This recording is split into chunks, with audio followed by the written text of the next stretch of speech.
OK. On va se courber dans un mot de prière avant de débuter. Père éternel, merci pour ta présence parmi nous.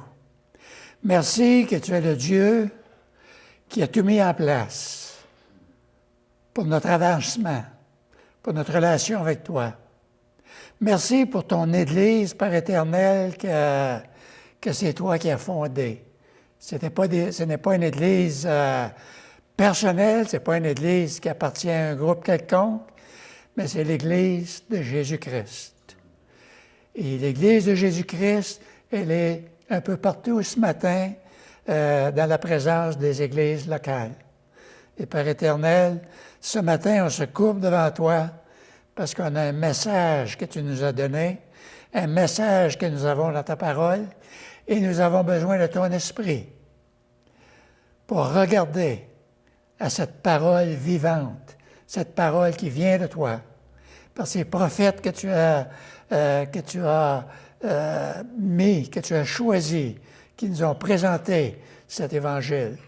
Ô Père éternel, permets que cette parole puisse être partagée ce matin dans la pleine vérité, par la puissance de ton esprit, dans le nom précieux de Jésus-Christ que je te prie. Amen. Amen.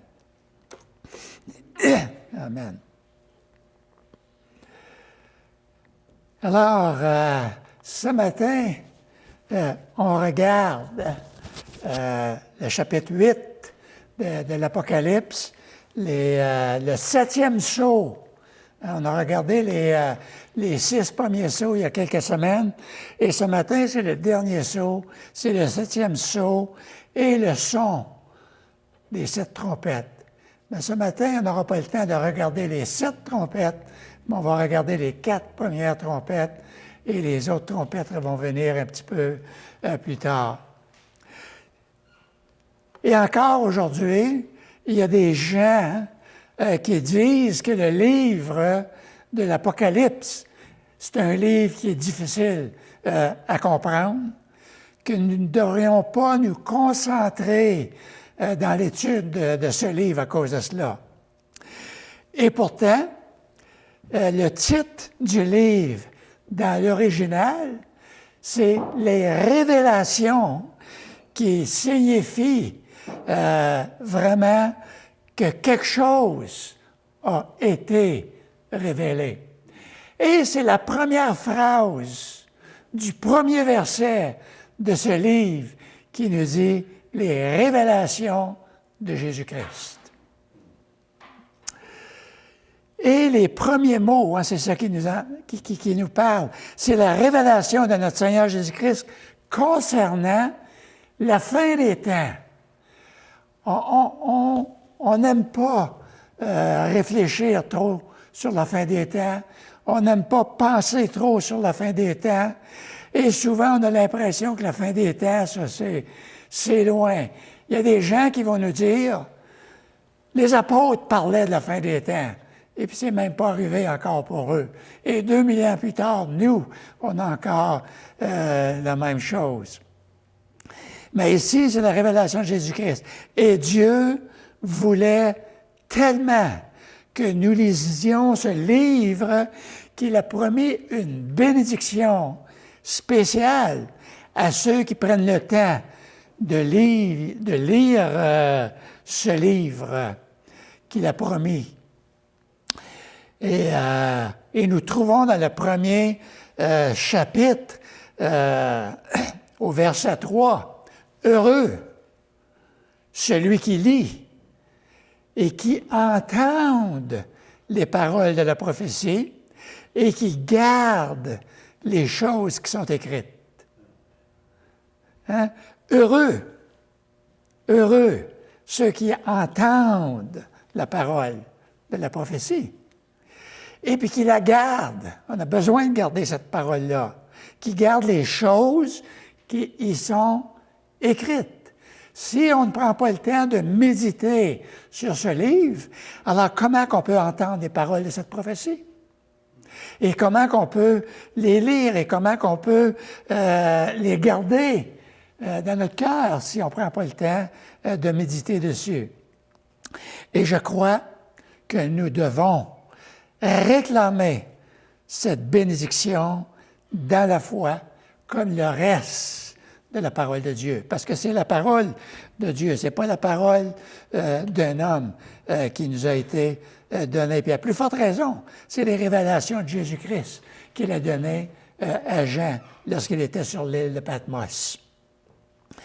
Jean, dans ses visions de la fin des temps, encourage les chrétiens d'aujourd'hui. Il nous encourage à nous aujourd'hui. Il nous montre aussi la nature de Dieu. Et on voit aussi le caractère de Dieu. Et on voit aussi la haine de Dieu sur le péché. C'est des choses qu'on voit dans le livre de l'Apocalypse.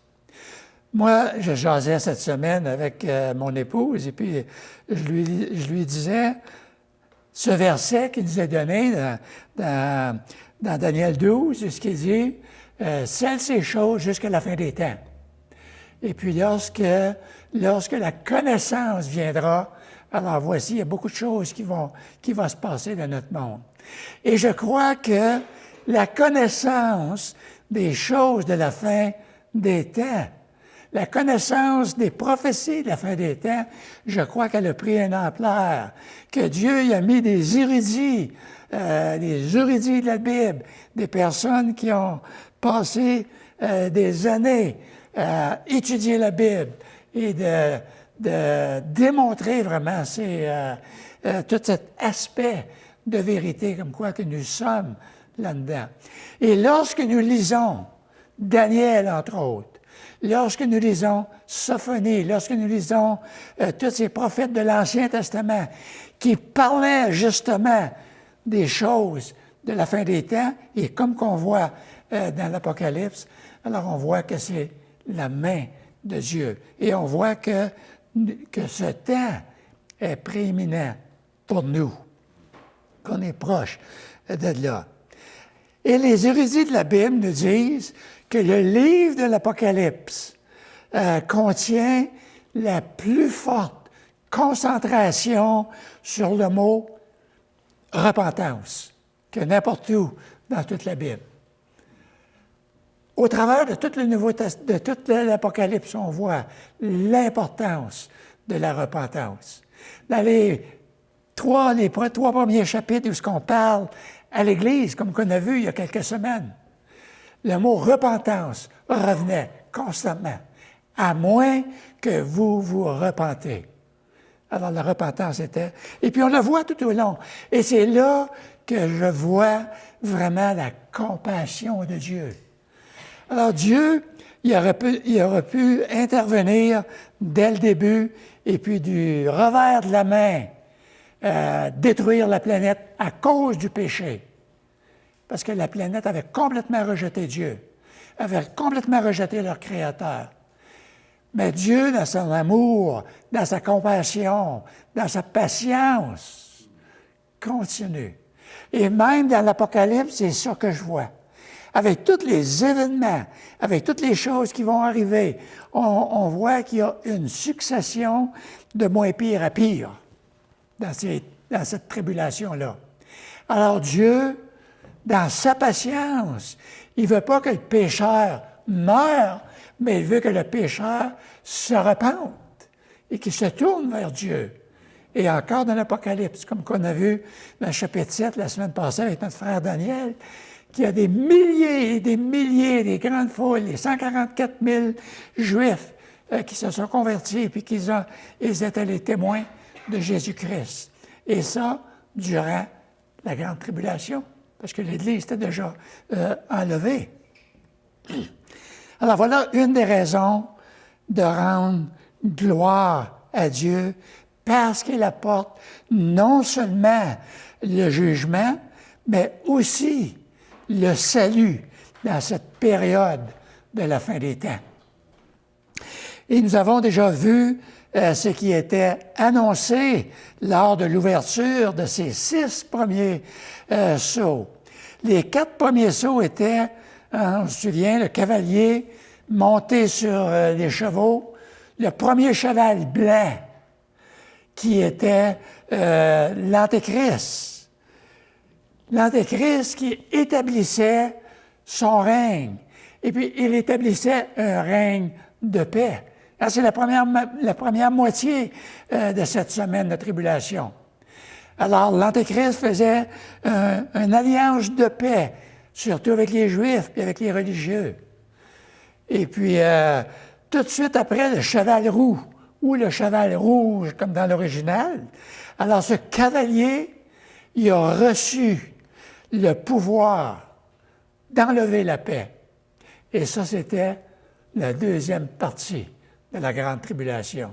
Là, la paix était enlevée dans le monde. Et Satan commençait vraiment à se déchaîner, à s'asseoir sur le trône, et puis de dire, c'est moi Dieu, vous allez m'adorer, et ainsi de suite. Et puis le quatrième ou le troisième cheval, c'était le cavalier qui avait une balance à la main. Et là, c'était la famine qui était répandue sur la terre. Et le quatrième cheval, couleur pâle, grisâtre, comme dans l'original, alors lui il se nommait la mort. La mort. Et le cinquième sceau, Jean a vu sur l'autel les âmes de ceux qui furent immolés à cause de leur témoignage envers la parole de Dieu. Et ça, c'est ceux qui ont accepté Jésus-Christ comme leur sauveur durant surtout la première partie de la grande tribulation. Et quand la paix a été enlevée, alors il y a des milliers qui ont été mis à mort. Et le cinquième sceau, c'est ce qu'il nous révèle. Et c'est ce que Jean a vu sur l'autel, les âmes de ceux qui furent immolés à cause de leur témoignage. Et le sixième sceau était un grand tremblement de terre, comme qu'on a vu. Et puis, il y a eu un intermède entre le sixième sceau et le septième. Et notre intermède, on l'a vu la semaine passée avec notre frère Daniel, lorsqu'il nous parlait de cette foule qui est venue au Seigneur. Maintenant, aujourd'hui, c'est l'ouverture du septième sceau, le dernier sceau. Et Jean dit qu'après que ce sceau fut ouvert, il y eut un silence dans le ciel d'environ une demi-heure.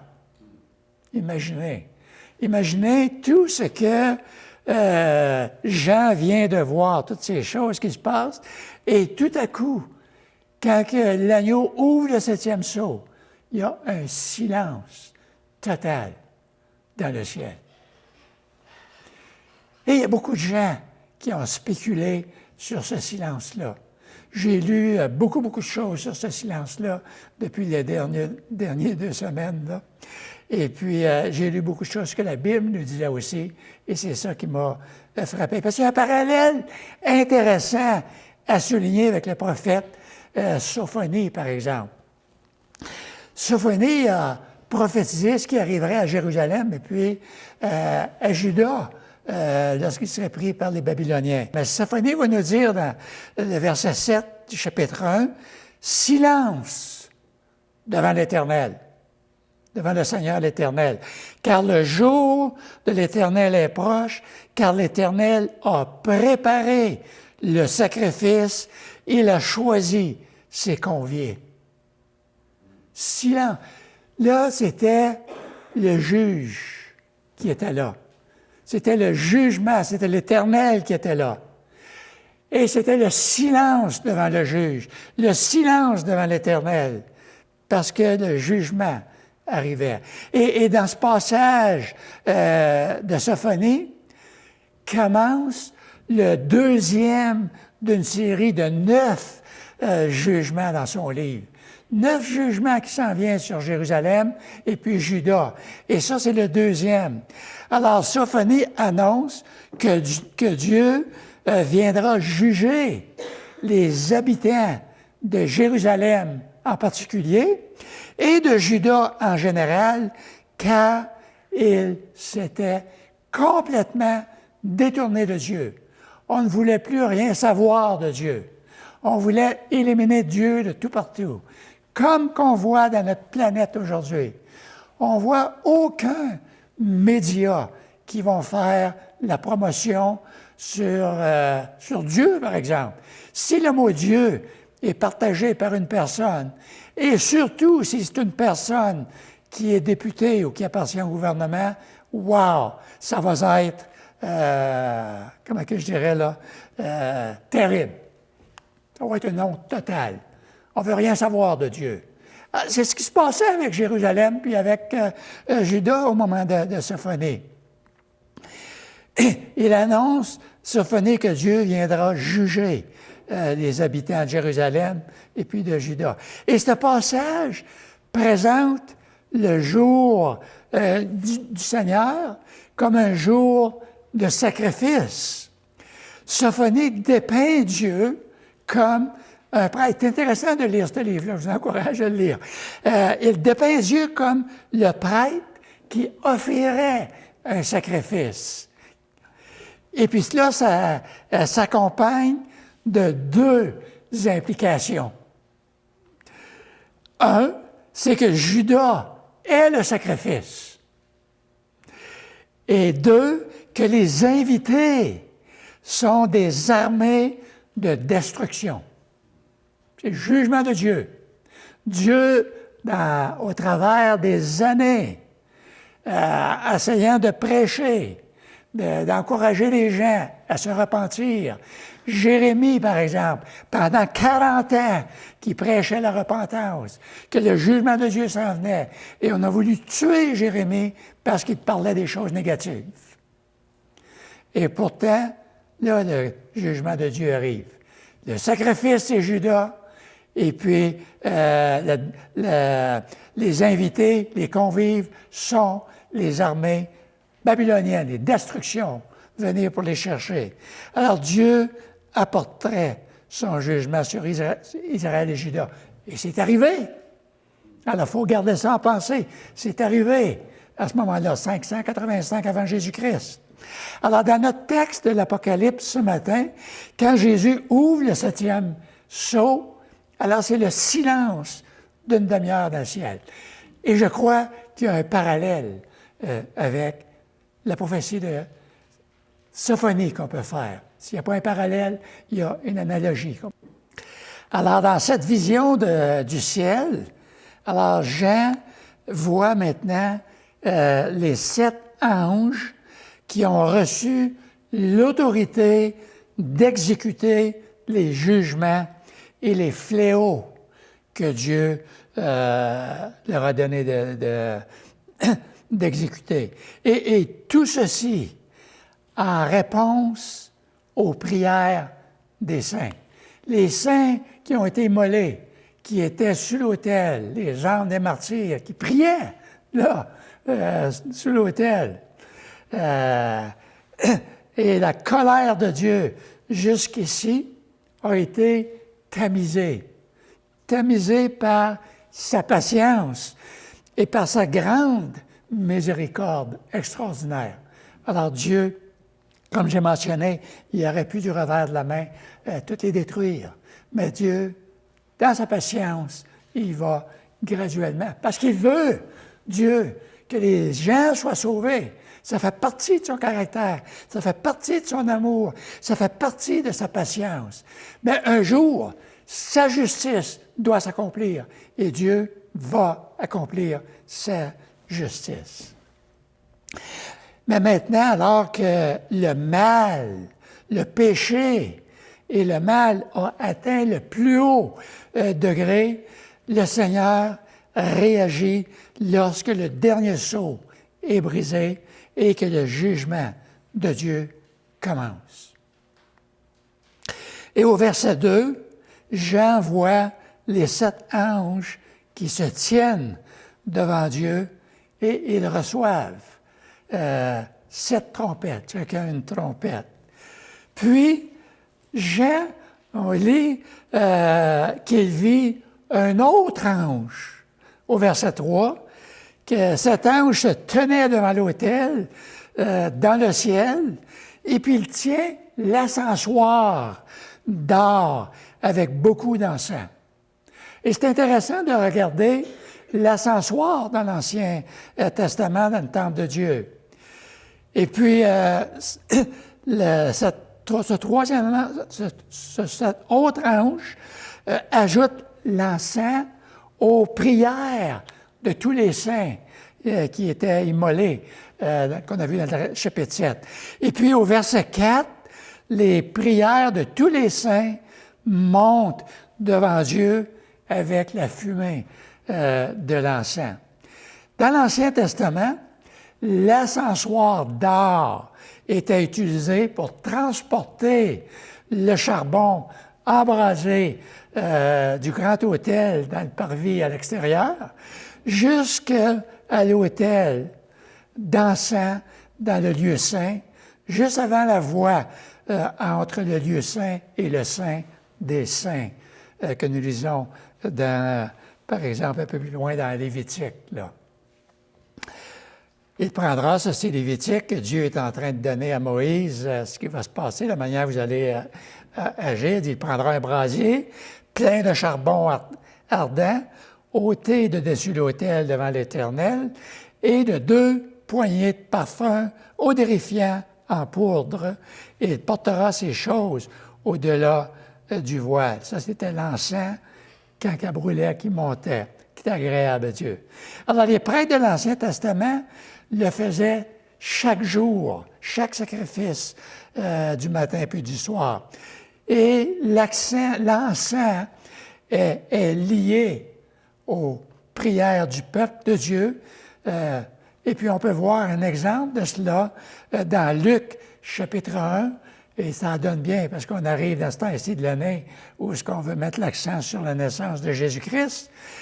Mais dans Luc, chapitre 1, c'est l'histoire de Zacharie et puis d'Élisabeth. Zacharie est le prêtre. Et il accomplit son service sacerdotal devant Dieu à l'heure fixée. C'était au tour de Zacharie d'entrer dans le temple du Seigneur et de brûler de l'encens conformément à la coutume de la fonction sacerdotale, comme qu'on a vu dans Lévitique. Et toute la multitude du peuple qui était là à l'extérieur, qu'on lit dans le texte, au verset 4, la prière du peuple de Dieu monte devant Dieu, puis l'ange prend l'ascensoir et puis la remplit de feu de l'autel, puis la jette, cet ascensoir sur la terre. Maintenant, on voit que lorsque Zacharie il a accompli son vœu, pas son vœu, mais son ministère, alors l'ange qui lui est apparu, puis qu'il ne pouvait plus parler, il est devenu muet jusqu'à temps que son fils Jean soit né. Et puis, les gens ils ont compris qu'il s'était passé quelque chose avec lui. Maintenant, lorsqu'on regarde ici, Jean n'a pas garoché l'ascensoir sur le peuple, là, mais ici, l'ange, il l'a fait. Il a garoché son ascensoir qu'on lit au verset 4 sur la terre. Et à cause de cela, au verset 5, il y a eu un phénomène surnaturel, naturel, des voix, des éclairs, des tonnerres et un tremblement de terre après qu'il avait lancé cela. Et puis la 7e trompette. Les 7 trompettes sont décrites dans ce passage de l'Apocalypse à partir du verset 6 jusqu'au 19e verset du chapitre 9. Et la 7e trompette aura lieu quelques chapitres plus tard, au chapitre 11, versets 13 à 21. Alors, les 7 trompettes sont décrites dans ce passage de l'Apocalypse à partir du verset qu'on vient de mentionner, le verset 6, et jusqu'un peu plus loin. Mais les 7 qui sont ici sont le contenu du 7e sceau. Les 7 trompettes, c'est le 7e sceau qui est ouvert. Et c'est le contenu de ce 7e sceau. Et en ce sens, le 7e sceau convoque les anges qui sonnent des trompettes. Je n'entrerai pas en détail dans la trompette. La trompette a beaucoup d'importance au travers de toute la Bible. Et on peut voir des choses importantes pour lesquelles on utilisait la trompette. Mais ici, il apportait le jugement annoncé par ces 7 trompettes qui auront lieu pendant la période de cette grande tribulation de la fin des temps. La première trompette, lorsque le premier ange sonna de cette trompette, alors il y a eu de la grêle et du feu mêlé de sang qui furent jetés sur la terre. Et en conséquence, et je me suis arrêté plutôt sur les conséquences, en conséquence de cela, 1/3 de la terre, 1/3 des arbres, 1/3 de l'herbe a été brûlé. On a juste à penser à ce fléau extraordinaire. Il y a des choses moins pires aujourd'hui, et puis on trouve que c'est terrible. On a juste à voir ce qui se passe à la COP 27 en Égypte présentement, et qui sont en train de s'ostiner, puis comment on peut sauver la planète, là. Et moi, j'entendais, je me rappelle plus son nom, la journaliste qui commence le journal, le téléjournal, et puis qui a dit « La dernière chance pour sauver la planète. » Wow! J'ai dit, tu devrais lire la Bible. Ça, je me suis dit, on ne m'a pas entendu, c'est sûr. Mais c'est les choses.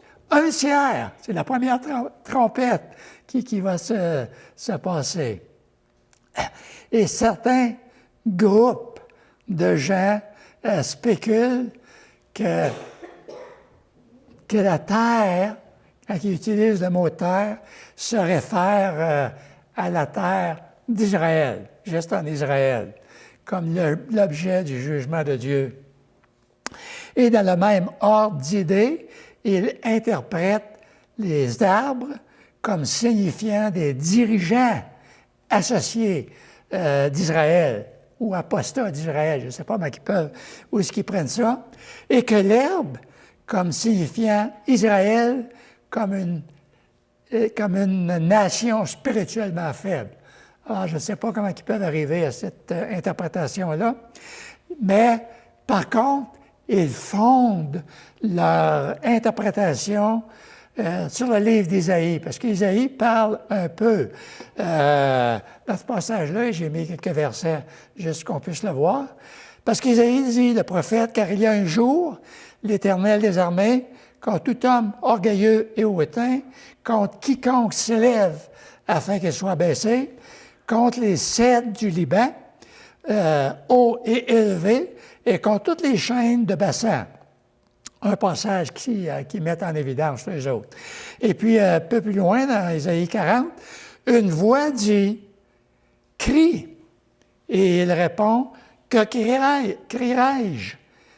Toute chair est comme l'herbe, et tout son éclat comme la fleur des champs. L'herbe sèche, la fleur tombe, et quand le vent de l'Éternel souffle dessus, certainement le peuple est comme l'herbe. » Isaïe prophétisait aussi la destruction de Jérusalem et puis de Juda. Et compare ici toute chair à l'herbe qui se dessèche. Cependant, ces résultats horribles ressemblent aussi à ce qui est arrivé littéralement à l'Égypte lors du 7e plaie que Dieu a envoyée sur l'Égypte. Exactement la même chose. Dans Exode, chapitre 9, versets 18 à 26, il décrit le tonnerre, le feu, la grêle qui pleuvent sur l'Égypte. La grêle a frappé toutes les plantes, brisé tous les arbres. Il y a donc une bonne raison pour nous d'interpréter ce qui se passe dans le premier jugement de trompette comme étant quelque chose de littéral qui va passer. Ce n'est pas juste un symbole qu'il est en train de donner. Il n'est pas en train de comparer ce jugement-là avec Israël. Je crois que c'est littéralement que ça va se passer exactement comme qui s'est passé en Égypte. Et en Égypte, on a toutes les données maintenant, tout est là. Alors, on ne peut pas le nier. Les plaies d'Égypte n'étaient pas quelque chose de symbolique, c'était littéral. Et je crois qu'ici, c'est exactement, littéralement, qu'on doit comprendre ce passage-là. Quel que soit le mécanisme spécifique que prendra ce jugement, peut-être une catastrophe volcanique ou une frappe de météore, les effets seront terribles, les effets seront horribles. Et la cible semble être, dans ce premier jugement, la vie végétale et peut-être la culture en particulier. Alors, ce niveau de destruction ne paralyserait pas seulement les apprivoisements alimentaires mondiaux, il perturberait également l'économie et déstabiliserait la société aussi, qui va arriver.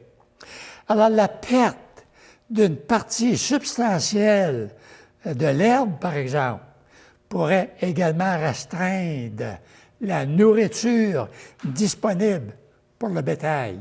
Et si le bétail n'a pas de nourriture, alors ça permettrait encore une plus rude épreuve, la capacité de la terre à nourrir les personnes affamées. On aurait de la misère à nourrir. La guerre en Ukraine, présentement, tout le monde, la planète craignait la famine, surtout dans les pays africains, à cause du manque de blé, parce que la majorité du blé en Europe vient de l'Ukraine et puis de la Russie. Et lorsque M. Poutine empêchait les bateaux de sortir, alors on craignait beaucoup cela.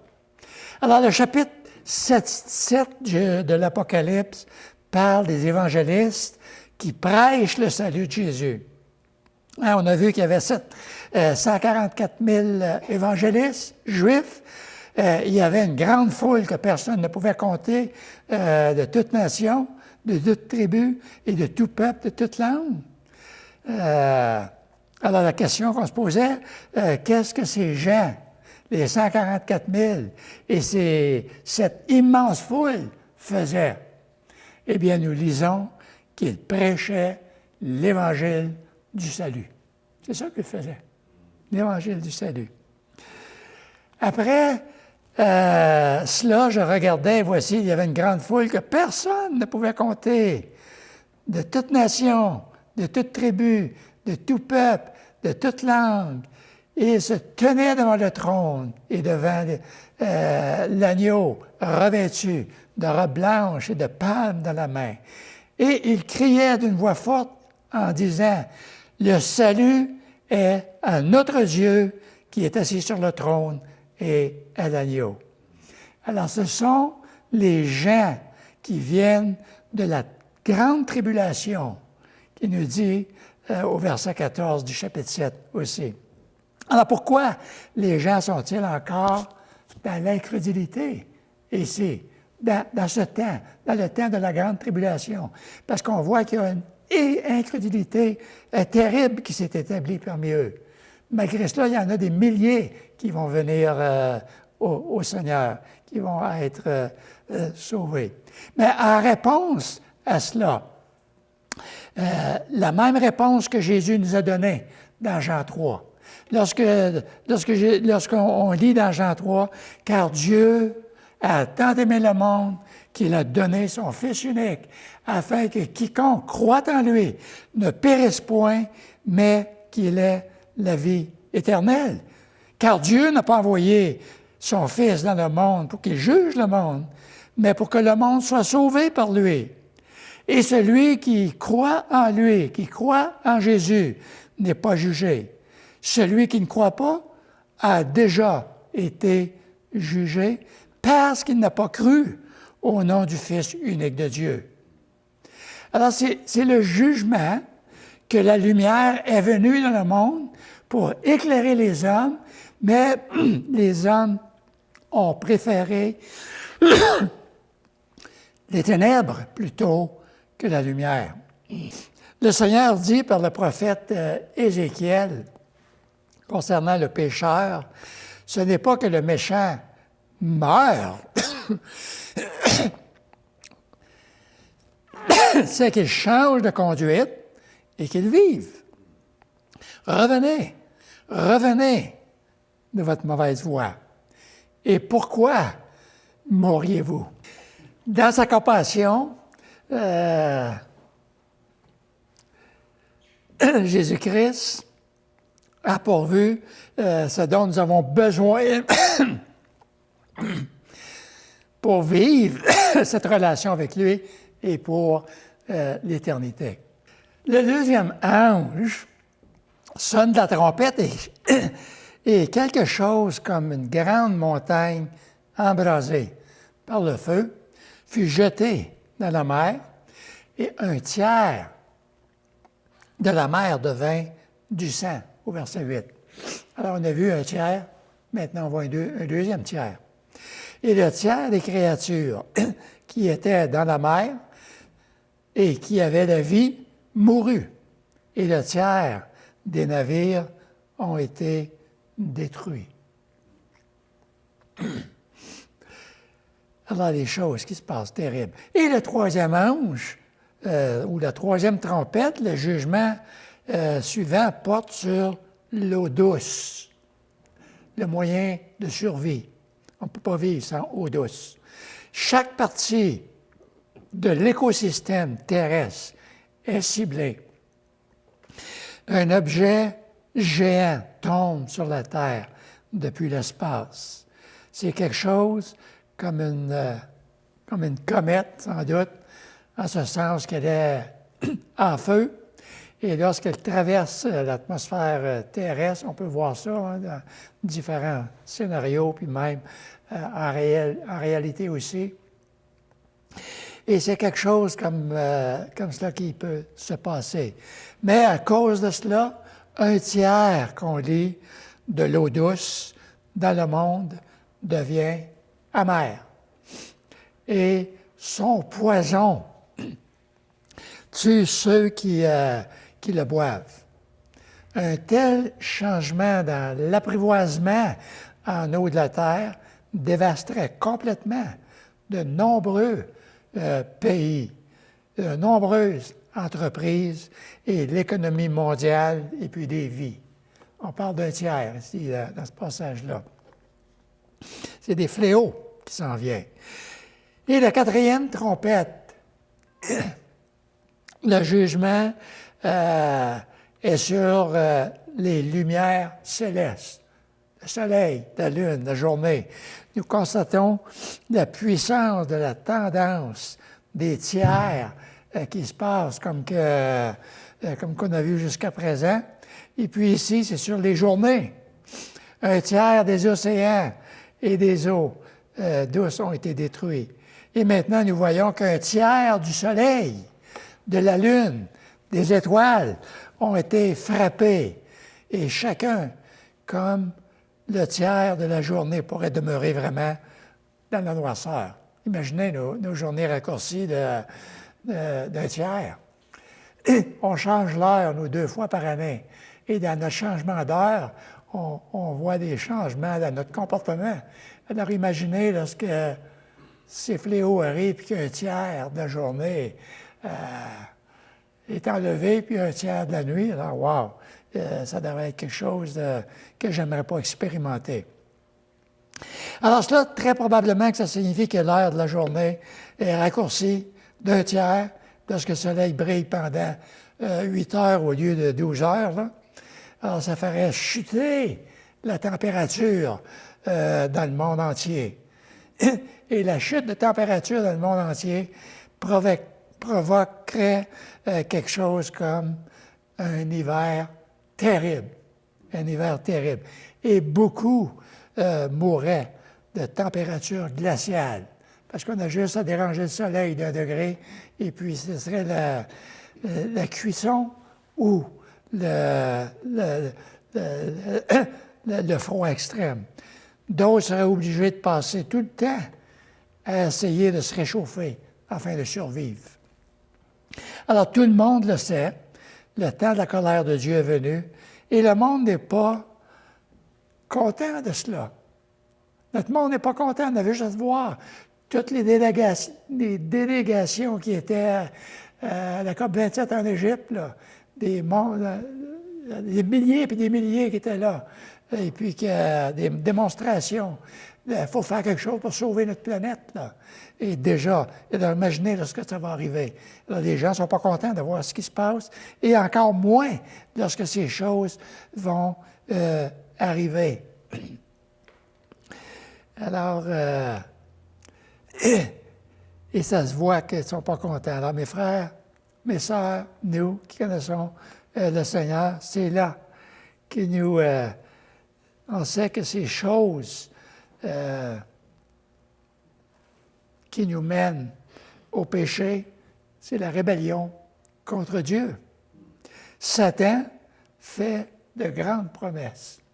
Des grandes promesses que Satan fait en nous conseillant de s'amuser, de prendre soin de nous-mêmes, de s'occuper de notre propre vie, de suivre nos propres intérêts, nos propres désirs, que nous pouvons créer un monde meilleur. Et c'est ça qu'on essaie de faire à COP27. On essaie de créer un monde meilleur, parce qu'ils croient que si on baisse les GES, ça va être beaucoup mieux. Et puis, on met tout l'accent là-dessus. Mais la Bible nous dit, c'est un mensonge. C'est un mensonge. C'est une illusion. Nous ne pouvons pas avoir un monde merveilleux, un monde meilleur en dehors de la volonté de Dieu. Impossible. Et cela même, ça nous mène où cela? C'est ça qui amène vraiment au jugement divin. Au divin. Il y a beaucoup de gens qui demandent souvent si Dieu est bon, si Dieu existe, alors pourquoi permet-il la souffrance? Pourquoi permet-il toutes ces tribulations, ces jugements qui vont venir? Pourquoi ne met-il pas simplement fin au péché? Eh bien, Dieu le fera. Dieu va le faire. C'est la raison des jugements. Mais on voit la progression des jugements. Et Dieu veut que les gens se tournent vers lui. Et c'est ce qui se passe dans le livre de l'Apocalypse. Dieu va mettre fin, une fois pour toutes, au péché. Mais vous ne pouvez pas mettre fin au péché sans juger le pécheur. En jugeant le pécheur, Dieu veut le rétablir. Veut le rétablir, qu'il se repente. Donc d'abord, les pécheurs sont jugés, et alors le péché sera finalement terminé. Et regardez cet avertissement qu'il nous donne dans l'Apocalypse ici.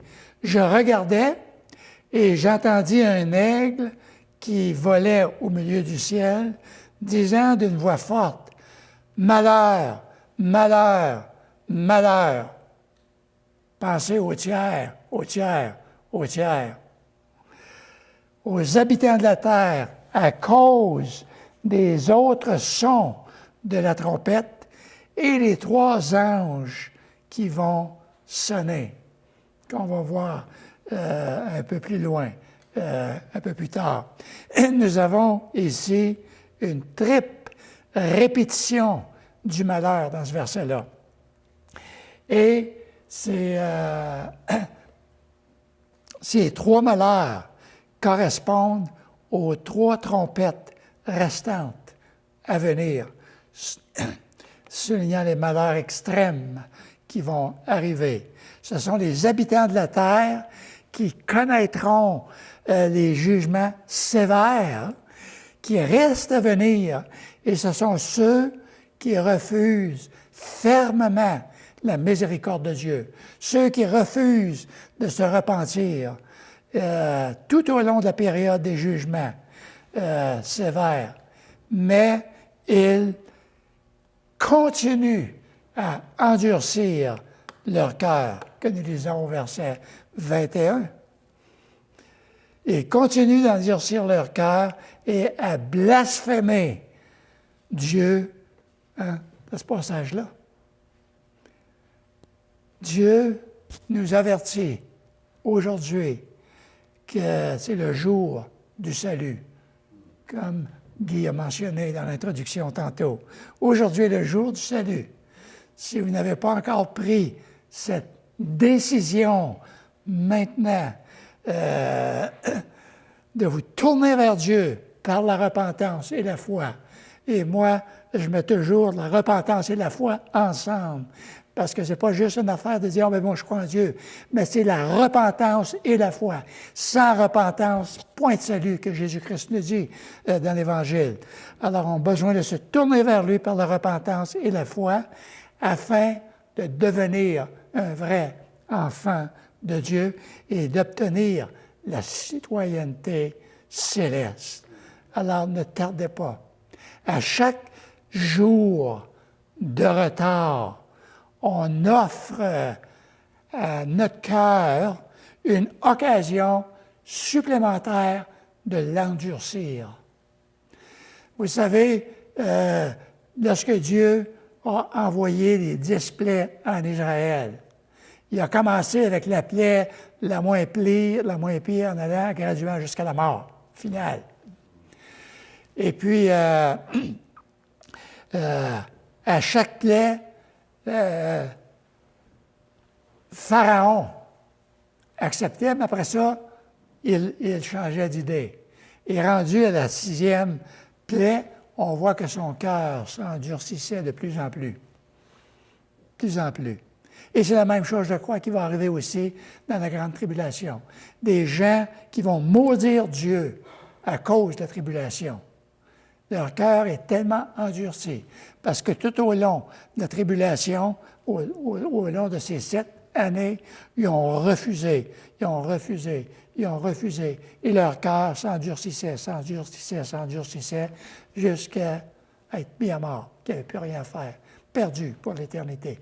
Et je crois qu'aujourd'hui, nous avons cette opportunité de prendre cette vérité que la Bible nous donne, qu'aujourd'hui, c'est le jour du salut, c'est le jour de dire, oui Seigneur, je suis perdu, sans toi, je ne peux rien faire.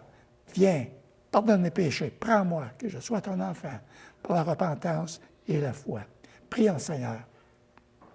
Père éternel, ma prière ce matin, c'est que ceux qui entendent ce message, ceux qui l'entendent par le site, de notre site web, par YouTube, eh bien qu'ils puissent se tourner vers toi avant qu'il soit trop tard. Oui, Père éternel, merci pour le message clair de ta parole.